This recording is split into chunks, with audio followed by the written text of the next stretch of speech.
Hi guys, welcome back to my channel Mukta cooking house. আজকে খুবই মজার একটি রেসিপি নিয়ে হাজির হয়ে গিয়েছি, সুপার ফ্লাফি ডিমের অমলেট। অনেকেই তো আমরা ডিমের অমলেট খেয়েছি, কিন্তু এরকম সুপার ফ্লাফি ডিমের অমলেট কয়জনেই খেয়েছি। যদি না খেয়ে থাকেন তাহলে আপনিও আমার সাথে যোগ দিতে পারেন। এই সুপার ফ্লাফি অমলেটটি তৈরি করা যেমন সহজ, খেতেও হেভি মজার, এর তুলনা হয় না। আর কথা না বাড়িয়ে এখন চলে যাচ্ছি মূল রেসিপিতে। এই রেসিপিটি তৈরি করার জন্য আমি এখানে 2টি ডিম নিয়ে নিয়েছি, বড় সাইজের ফার্মে মুরগির ডিম নিয়ে নিয়েছি। আপনারা আপনাদের পছন্দের যে কোনো ডিম নিয়ে নিতে পারবেন। নিয়ে কুসুমগুলো আলাদা করে নিয়েছি 2টি বালতিতে। এখন ডিমের সাদা অংশটি আমি একটা বিটার দিয়ে বিট করে নিচ্ছি। আপনারা চাইলে কাঁটা চামচ দিয়েও করতে পারবেন, একটু সময় বেশি লাগবে। আমি অল্প সময় তাড়াতাড়ি করার জন্য আমি বিটার দিয়ে বিট করে নিচ্ছি। দিয়ে দিচ্ছি 1 চা চামচ চিনি, সামান্য পরিমাণে মিষ্টি হওয়ার জন্য। আপনারা যদি মিষ্টি বেশি খেতে চান তাহলে আরও বেশি অ্যাডজাস্ট করে দিবেন। দিয়ে দিচ্ছি সামান্য পরিমাণে একটু লবণ, স্বাদের ব্যালেন্স আনার জন্য। আপনারা লবণ পছন্দ না করলে না দিলেও চলবে। দিয়ে দিচ্ছি কয়েক ফোঁটা ভ্যানিলা এসেন্স। ভ্যানিলা এসেন্সের জায়গায় আপনারা চাইলে এলাচ গুঁড়াটাও অ্যাড করে দিতে পারবেন, তাহলে আর কোনো ডিমের গন্ধ থাকবে না। বিট করে নিয়েছি। এখন আমি হলুদ অংশটাও বিট করে নিচ্ছি, একই বিটার দিয়ে বিট করে নিয়েছি। এটাও আপনারা কাঁটা চামচ দিয়ে খুব অল্প সময় বিট করে নিতে পারবেন। 2টি অংশই বিট করে নেওয়া হয়ে গিয়েছে। এখন আমি হলুদ অংশটা সাদা অংশের মাঝে মিশিয়ে নিব। ঢেলে দিচ্ছি, এখন সাদা অংশের মাঝে ঢেলে দিয়েছি। দিয়ে আস্তে আস্তে আলতো হাতে ফোমটার মাঝে মিশিয়ে নিচ্ছি। একটু সাবধানে মিশিয়ে নেবেন যেন ফোমটা নষ্ট না হয়ে যায়। তবে ভয়ের কিছু নাই যে অমলেটটা হবে না। মিশিয়ে নিয়েছি। এখন চলে যাচ্ছি চুলায়। চুলায় আমি আগে থেকে একটি ফ্রাই প্যান বসিয়ে দিয়েছি। ফ্রাই প্যানটা গরম হয়ে গিয়েছে। এর মাঝে 1 চা চামচ বাটার দিয়ে দিয়েছি।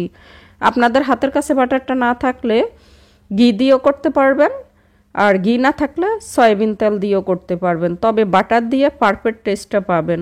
আপনারা একটু ভালোভাবে লক্ষ্য করুন আমি কিভাবে বাটারটা ভালোভাবে ফ্রাই প্যানের চারপাশে ঘুরিয়ে নিচ্ছি। অবশ্যই এভাবে তেল অথবা ঘি যেটা দিয়ে করেন ভালোভাবে ঘুরিয়ে নেবেন, তাহলে ডিমের অমলেটটা খুব সুন্দরভাবে উঠে আসবে আর ফ্রাই প্যানে লেগে থাকবে না।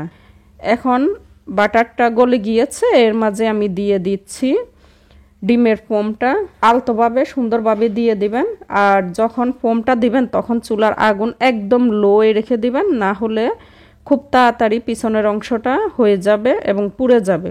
আমি একটা চামচ দিয়ে চারিদিকে সুন্দরভাবে ছড়িয়ে দিয়েছি। এভাবে ছড়িয়ে দিবেন।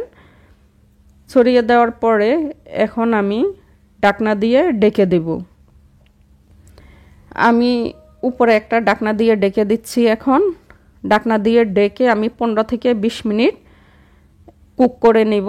তো চুলার আগুন কতটুকু রেখেছি আমি দেখাচ্ছি আপনাদেরকে। আমার চুলার সর্বনিম্ন যতটুক ততটুকুই রেখেছি। আপনারাও এভাবে আপনাদের চুলার সর্বনিম্ন যে তাপটা তা দিয়ে কুক করে নেবেন।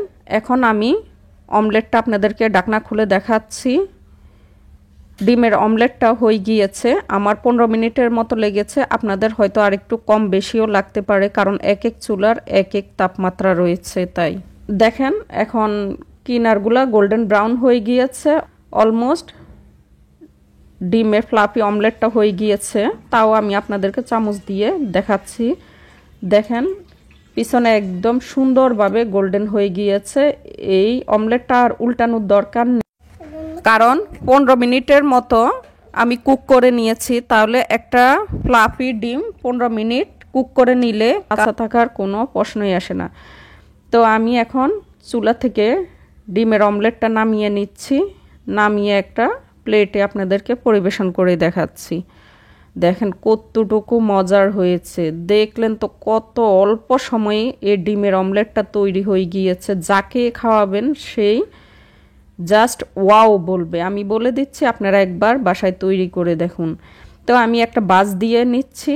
আপনারা চাইলে বাজ দিয়ে দিতে পারেন, আর ইচ্ছে না করলে পিৎজা শেপ দিয়েও কেটে নিতে পারেন। আমি এখন স্লাইস করে নিচ্ছি ছোট ছোট করে।